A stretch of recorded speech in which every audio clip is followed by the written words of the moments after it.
मटर ले लो, भिंडी ले लो, आलू ले लो, सब्जी ले लो, सब्जी ताजी ताजी सब्जी। काहे भैया टमाटर लाए हो? हाँ लाए हैं ना भाऊजी, और अच्छे ताजे हैं, अभी तोड़ के लाए हैं। ठीक है भैया, इतना कह ही रहे हो तो दे दो 1 किलो गाजर और आधा किलो टमाटर। अरे वो भाऊजी, हम कह रहे थे आज तनिक ज्यादा सब्जी ले लो, 3-4 दिन हम नहीं आने वाले हैं। हाँ काहे, कहीं जा रहे हो क्या भैया? हाँ, प्रयागराज जा रहे हैं हम। क्या प्रयागराज? क्यों? लो, आपको पता नहीं क्या, सारा संसार जा रहा है, सारा संसार महाकुंभ को मेले लगे। हाँ, देश तो ठीक, विदेश से भी खूब आदमी आ रहा है वहाँ। हाँ अच्छा, मानव जीवन एक बार मिलता है भाऊजी, तो कर लो पुण्य। एक बार गंगा में डुबकी लगा ले तो कम से कम पाप तो कट जाए।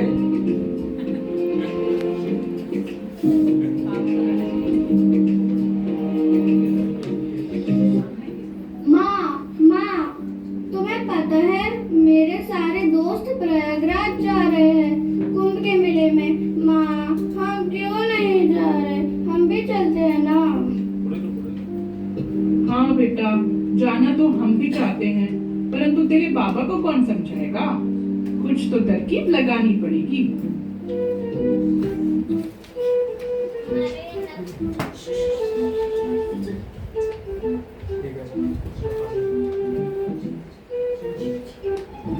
अरे आ गए आप, बहुत थक गए होंगे।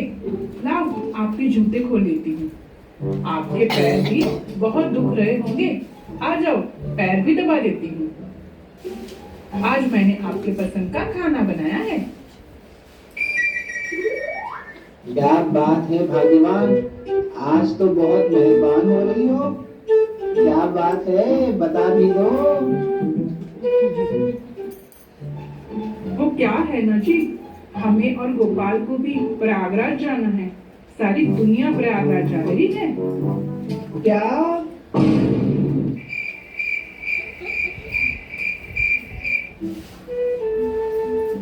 अरे चुप क्यों हो गए आप?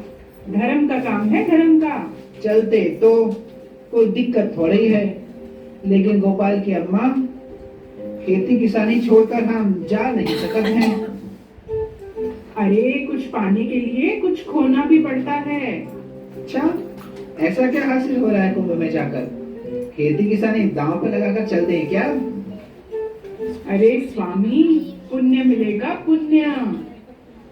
अच्छा, तुम हमें एक बात बताओ, क्या तुम पापी हो? क्या हम पापी हैं? तो फिर क्यों घबरा रही हो? परमात्मा तो हर जगह है, कर्मों से सब होता है। कर्म से बड़ा धर्म कुछ भी नहीं है।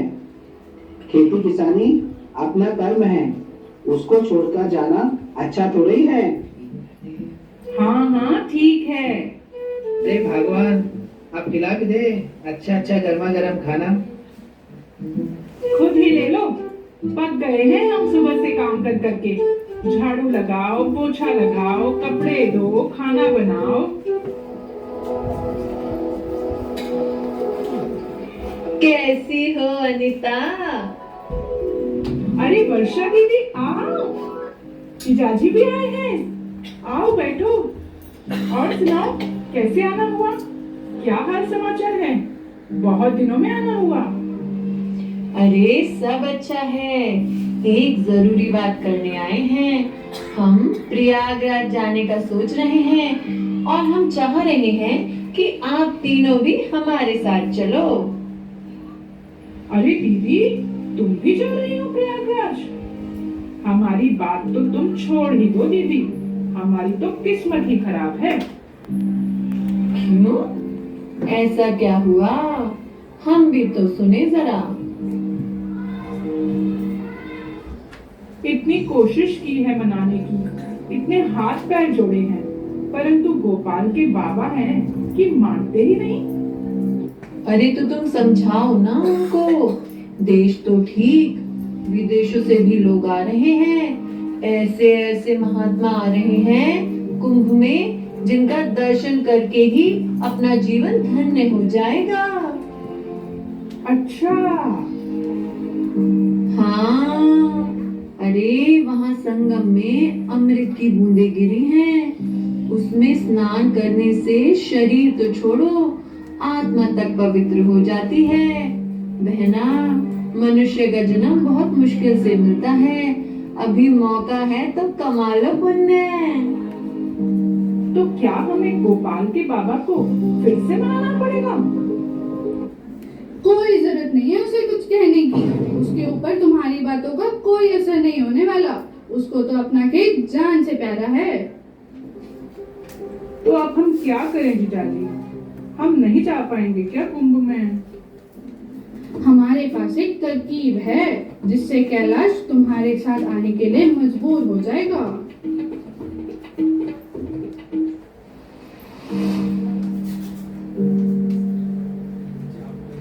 अरे ये घर पे ताला क्यों लगा है?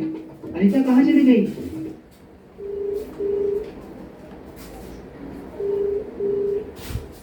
हेलो, आप आ गए क्या खेत से? हम तो कब से आ गए हैं घर पर यहाँ तो ताला लगा पड़ा है। अरे भगवान, कहाँ चली गई हो हमें छोड़कर? अरे वाह, क्या है ना, हम वर्षा दीदी और जीजाजी के साथ प्रयागराज जा रहे हैं। क्या प्रयागराज? हमें बिना बताए ही चली गई? वो क्या है ना जी, आपको तो खेत से फुर्सत नहीं है। वर्षा दीदी और जीजाजी ने कहा चलो, हम तैयार हो गए जाने के लिए। आपको बताते तो आप हमें जाने ही नहीं देते। कहाँ तो पहुँचे हो तुम लोग? रुको रुको, हम भी आ रहे हैं। हाँ हाँ, आप भी आ जाओ, हम यही गांव में ही हैं अभी। हम रुके हैं, आ जाओ। जीजाजी, आपकी तरकीब तो बहुत काम आई।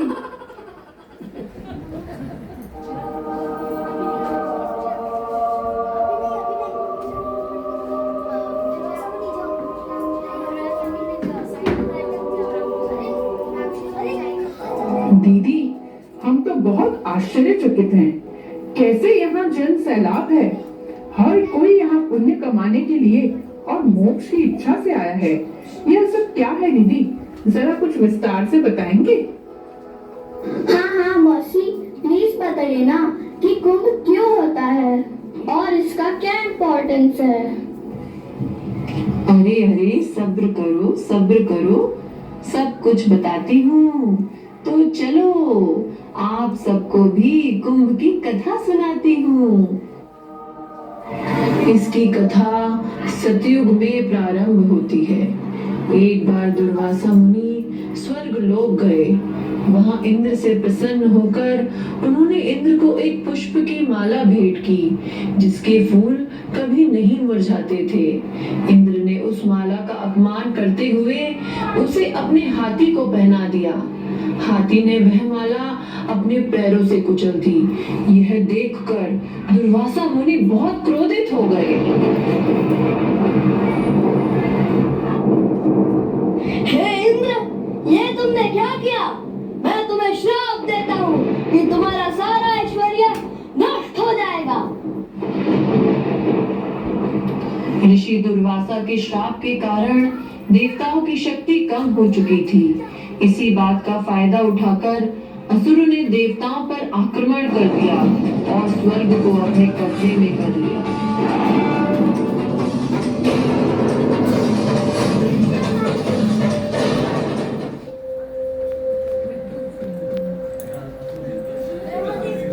हमारे पास अब कोई विकल्प नहीं बचा।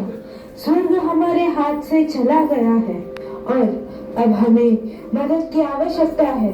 चलो, हम ब्रह्मा जी के पास मदद के लिए चलते हैं। हे ब्रह्मदेव, हम घोर संकट में हैं। असुरों ने स्वर्ग पर अपना अधिकार जमा लिया है।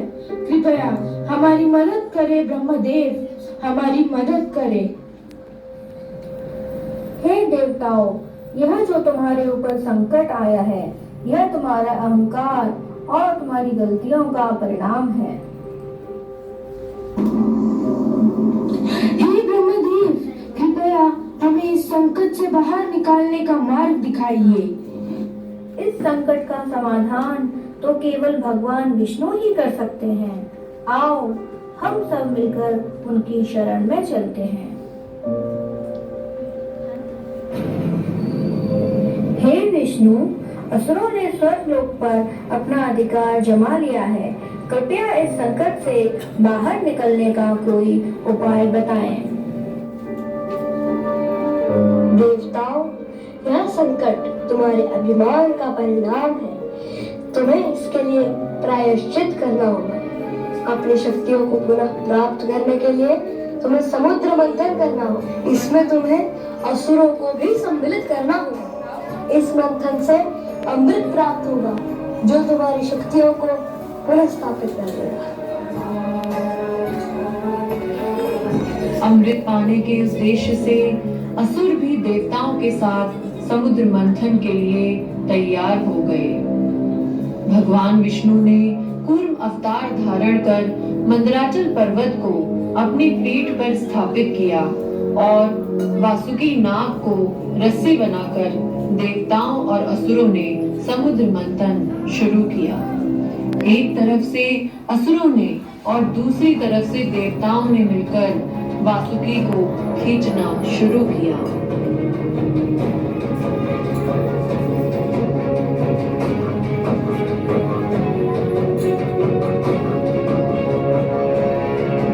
समुद्र मंथन में सबसे पहले हलाहल विष निकला, जिसको भगवान विष्णु ने शिव जी को ग्रहण करने के लिए बोला। शिव जी ने विष को अपने कंठ में धारण किया और इसलिए वह नीलकंठ कहलाए।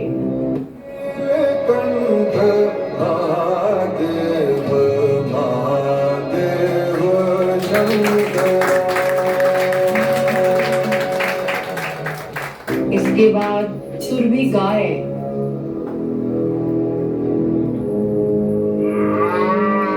ऐरावत हाथी,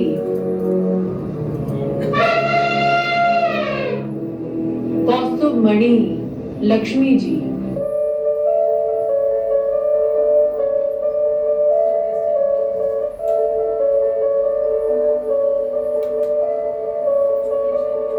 और अंत में धन्वंतरी निकले अमृत का कुंभ लेकर।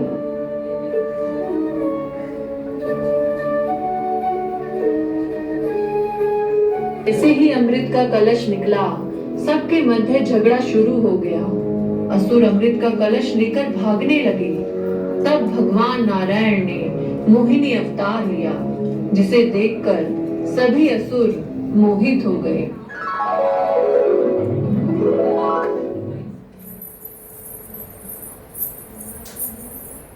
आप इस तरह क्यों झगड़ रहे हैं? आप कहें तो मैं आपके बीच में अमृत बराबर बांट देती हूँ।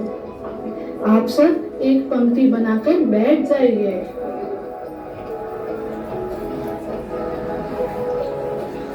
जब मोहिनी मूर्ति असुरों की तरफ जाती तो उनको अमृत नहीं देती। असुर मोहिनी के मुंह में उनकी तरफ ही देखते रहते और इस तरह वह देवताओं को अमृत वितरित करने लगी।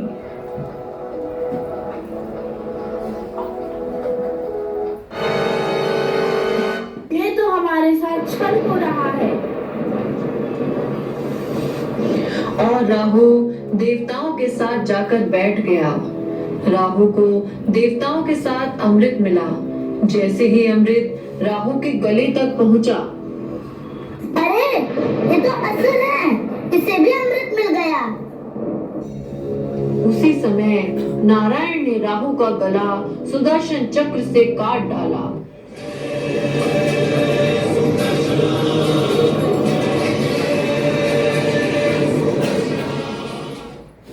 गले के ऊपर का भाग राहु और नीचे का भाग केतु कहलाया। यह देखकर देवताओं और असुरों में भीषण युद्ध शुरू हो गया। जब युद्ध चल रहा था तब इंद्र के पुत्र जयंत अमृत का कुंभ लेकर भागने लगे। उनके पीछे कुछ असुर भी भागे। यह युद्ध 12 दिन चला। देवताओं का एक दिन पृथ्वी के 1 साल के बराबर होता है। इस तरह यह युद्ध पृथ्वी के 12 साल तक चला। जब जयंत कुंभ लेकर भाग रहे थे, उसमें से कुछ बूंदें पृथ्वी पर गिरी। वो बूंदें 4 जगह गिरी: नासिक, उज्जैन, हरिद्वार और प्रयागराज। इन 4 जगह पर कुंभ का आयोजन होता है। कुंभ में स्नान करने का बहुत महत्व है। सारे पाप नष्ट हो जाते हैं, सारी मनोकामनाएं पूर्ण होती हैं। अरे वाह दीदी, आपने तो क्या ज्ञान की बात बताई है हमें। हमें तो इस बारे में कुछ भी पता नहीं था। तो मौसी, हम भी चले क्या गंगा नदी में स्नान करने और पुण्य कमाने? हाँ हाँ, चलो चलो। हर हर गंगे, हर हर गंगे।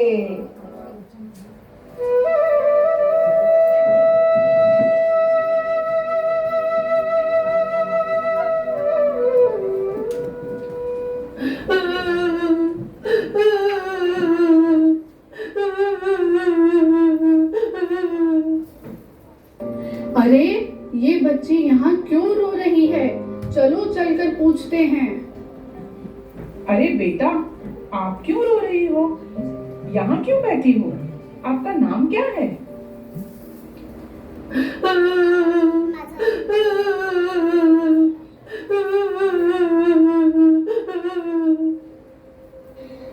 आंटी, मेरा नाम खुशबू है। मैं अपने पापा के साथ कुंभ में नहाने के लिए आई थी, लेकिन मेरे पापा कहीं खो गए हैं। मैंने पापा को ढूंढने की बहुत कोशिश की, लेकिन पापा मुझे मिल ही नहीं रहे हैं। अच्छा बेटा, तुम चिंता मत करो, हम साथ में तुम्हारे पापा को ढूंढेंगे। हाँ हाँ, जरूर ढूंढ लेंगे। परंतु यहाँ जो काम करने आए हैं, सबसे पहले वह काम तो करें। हम लोग गंगा मैया में स्नान करने आए हैं, तो चलो सबसे पहले स्नान करते हैं। हो सकता है उसके बाद तुम्हारे पापा जल्दी से मिल जाएं।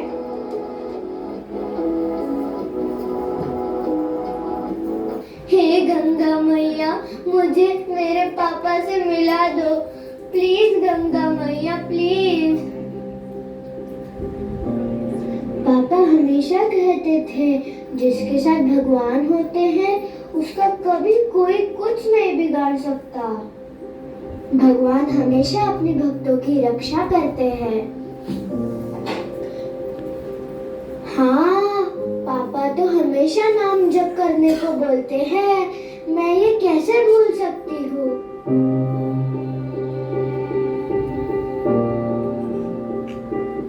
हरे कृष्ण कृष्ण कृष्ण हरे हरे, हरे राम राम राम हरे हरे, हरे कृष्ण कृष्ण कृष्ण हरे हरे, हरे राम राम राम हरे हरे। भाई साहब, आपने कहीं मेरे बेटे को देखा है क्या? देखिए, ये है मेरी बेटी। उसका नाम खुशबू है। कहीं ये तो नहीं है आपकी बेटी? हाँ, यही तो है, खुशबू खुशबू। कहाँ चले गए थे पापा? कहाँ चले गए थे? मैं आपको ढूंढ रही थी पापा। पापा, आप हमेशा कहते थे ना कि भगवान के नाम का जप करना चाहिए, और मैं बिल्कुल भी नहीं सुनती थी।